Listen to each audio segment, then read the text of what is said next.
Bonjour et bienvenue sur ma chaîne. Alors aujourd'hui je commence une chaîne YouTube sur Dark Orbit. L'objectif c'est de pouvoir vous conseiller et de vous redonner des des astuces et vous donner de bons conseils pour reprendre le jeu ou pour recommencer si vous recommencez depuis très longtemps ou même depuis pas très longtemps. Euh, alors moi sur la page d'accueil que vous voyez face à vous, je n'ai que deux conseils à vous donner. Euh, je vais les survoler, je vais être très léger, je vais essayer de faire des vidéos assez courtes pour pas prendre trop de temps. Des fois que vous vous posez la question, c'est un compte que j'ai refait exprès pour pouvoir vous montrer depuis rien du tout. Comme ça, vous voyez toutes les choses. euh, en partant de rien. Je vais pas remonter le compte, mais voilà, déjà je vous montre sur un compte créé tout neuf, et puis après on switchera sur un de mes comptes pour que vous ayez d'autres aperçus et d'autres idées. Alors, pour moi, un point essentiel quand on reprend le jeu ou qu'on recommence le jeu si on ne l'a pas du tout touché, c'est le Skylab. Le Skylab. Pourquoi? Parce que, alors au début, si vous recommencez le jeu, effectivement, ce sera un petit peu compliqué dans le sens où ben, vous n'allez pas en avoir l'utilité tout de suite, mais en vrai, ça peut venir très vite quand même, et ça peut vous apporter quand même de beaux avantages. Pour ceux qui ont fait des pauses et qui du coup connaissent quand même le principe du raffinage dans le jeu, vous savez que si vous vous raffinez au Premierium, alors je vous prie de m'excuser, je vais sûrement dire une bêtise, mais au minimum, quand vous vous raffinez au Premierium par exemple sur vos lasers, je crois que normalement c'est 20% de dégâts supplémentaires qui vous sont offerts, si c'est pas 30, mais 2 sur 20. Donc si votre Skylab vous produit et vous donne gratuitement des Premierium, en fait vous boostez vos dégâts gratuitement la journée en mettant du Premierium sur vos lasers. D'où l'importance de monter son Skylab. Pour ceux qui n'ont jamais vu le Skylab, qui ne l'ont jamais connu parce que voilà, ils ont joué en 2007 quand le jeu est sorti, que forcément ça n'existait pas. Alors, euh, pour rester très simple, en fait, si vous essayez de le monter, vous allez me dire, moi j'y arrive pas, je comprends pas, il n'y a rien qui se passe. C'est normal. En fait, pour commencer votre Skylab, petite astuce, et en fait vous êtes obligé de passer par là, vous devez monter votre module de base. En fait, sans ce module de base, s'il n'y a pas de base pour construire votre station, et ben le Skylab c'est comme une station. S'il n'y a pas de base, bah pas de construction. Aujourd'hui, vous voulez construire une maison, s'il n'y a pas de dalle, bah pas de dalle, pas de maison. Ou sinon, elle va vite se casser la gueule. C'est le même principe. S'il n'y a pas de base, pas de satellite pour construire le Skylab. Donc vous devez d'abord monter votre module de base au moins au level 1. Et en fait, dès que vous êtes level 1, vous allez voir que vous allez pouvoir monter tout le reste. Mais, alors attention, vous pouvez monter vos modules à condition que le module de base ait le même level. Je m'explique. Là, vous avez mon module qui est level 5. Seulement parce qu'il est level 5, je peux monter mes autres modules au level 5. Il serait level 4, il pourrait pas monter au level 5 eux. C'est voilà, il faut toujours qu'il ait un level de plus que les autres pour qu'il puisse continuer de monter. Donc vous voyez là, moi par exemple, il est en train de monter level 6. Comme ça, quand il sera level 6, bah, eux ils seront level 5. Et du coup, je pourrais lancer leur level 5 et lancer le level 7 ici. Pourquoi j'ai pas lancé les modules de droite? Les modules de droite, en fait, moi je vous les conseille de les monter plus tard. Hein. Alors quand je dis plus tard, c'est pas dans 8 ans quand vous aurez fini de faire ça, vous aurez fini bien avant. C'est en fait, je vous conseille, comme pour le module de base, il y a entre guillemets un level d'écart avec ceux de gauche, autant en fait il faut que ceux qui sont ici soient montés level au moins 7 voire 8, donc du coup 9 ou 10, enfin 8 ou 9 pour le module de base, pour commencer ceci. Pourquoi? En fait, là tout de suite, il ne coûte pas très cher à la construction, mais plus vous allez monter de level, forcément plus ils vont vous coûter cher. Et le problème c'est que il faut que vos modules qui sont ici, qui vont continuer de monter de level, produisent assez de matière pour eux aussi pouvoir continuer de monter de level, mais eux aussi.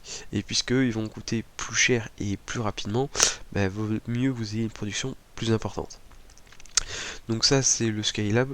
Je vous en parle brièvement. C'est l'une des choses les plus importantes, même à haut level. Et ensuite, alors, pour ceux pareils qui ont arrêté de jouer, je veux dire une bêtise, en 2010, ils ne connaissaient pas cet onglet envoyer. Je ne vous parlerai pas du Nova parce que c'est quelque chose de très très très spécial que je ne maîtrise pas encore malgré mon bon level. Mais bon, voilà. Donc je vais rester sur l'onglet envoyer. L'onglet envoyer, qu'est-ce que c'est? En fait, vous n'avez... comment? Le jeu met à votre disposition des drones en location. Donc vous voyez là les drones A, c'est les drones de munitions. Vous avez les drones B de générique, les drones H pour ressources, et vous avez aussi des R en ressources. Je vous montre pas tous ceux qu'ils peuvent avoir, mais en fait, si vous voulez savoir ce qu'ils peuvent vous rapporter, en fait, vous cliquez sur le petit i pour information et vous allez savoir ce qu'ils peuvent vous ramener. Je vous le dis tout de suite, moi je vous déconseille fortement les munitions, les génériques et les ressources, mais les ressources H. Parce que, pourquoi les H? Alors, il y en a qui vont vous dire, faut les prendre, machin, ok. Alors, si vous êtes un gros payeur et que vous avez les moyens et que vous avez envie de balancer de l'urée dedans, vous pouvez prendre les haches et il vous faut des permis. Donc du coup, forcément, vous aurez des ressources. Mais les ressources qui sont dans le hache, si à condition qu'il veuille bien ouvrir le truc, il veut pas, tant pis, c'est pas grave. Ce qu'il faut savoir, c'est que les ressources qui sont ici sont les mêmes que là, mais en fait, vous en avez moins. Voilà. Dans le H3, vous voyez, vous avez des ressources, vous avez des munitions, enfin juste du x4, de l'isochrome, ok, pas de problème. Par contre, si je clique sur le R2, alors je sais pas combien de temps il va mettre à afficher la chose, mais vous allez voir que vous n'aurez plus d'isochrome normalement, vous n'aurez plus du X4, par contre vous aurez beaucoup plus de ressources différentes. Ces ressources sont, à mon goût, beaucoup plus importantes parce qu'elles vont vous permettre de crafter, alors pour ceux qui connaissent pas, je l'expliquerai dans une autre vidéo, mais qui vont vous permettre de crafter de meilleures armes, qui vous rendrez compte qu'elles vont vite être très importantes dans le gameplay du jeu, surtout si vous voulez vous orienter un petit peu sur le PVP. Donc vous voyez là il veut pas me l'ouvrir, je vais essayer de recliquer des fois que, mais bon voilà il veut pas trop. Et en fait ces ressources sont très importantes. Donc moi je vous recommande vivement de faire du R en ressources. Si vous voulez pas vous embêter, le R01 ça va très bien pour récupérer les ressources. Oui, il faut essayer de se connecter toutes les 3 heures pour pouvoir envoyer les choses et les récupérer. Ok, c'est vrai que c'est un petit peu chiant, mais bon, moi personnellement, même si j'arrive à faire de l'urée assez facilement, je vous avouerai que je suis un petit peu radin et que je préfère ne pas jeter de l'urée. Donc voilà.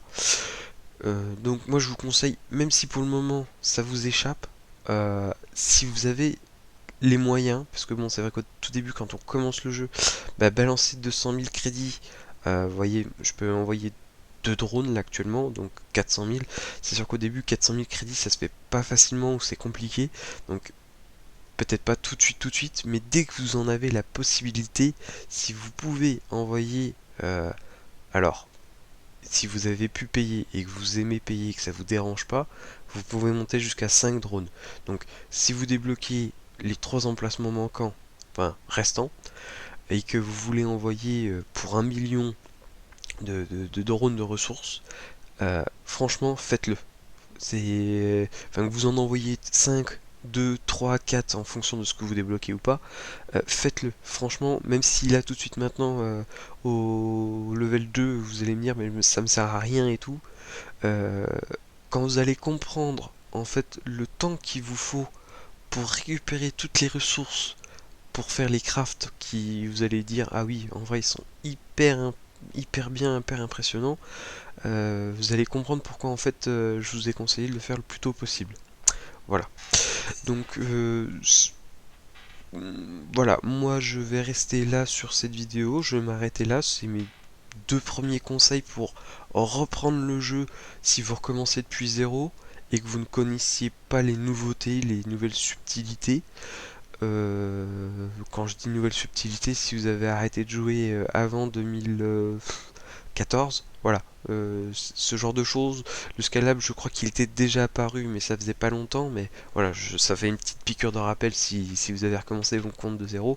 Et l'onglet envoyé, ça fait 2 ans, 2 ans, ouais, à peine 2 ans qu'il est sorti.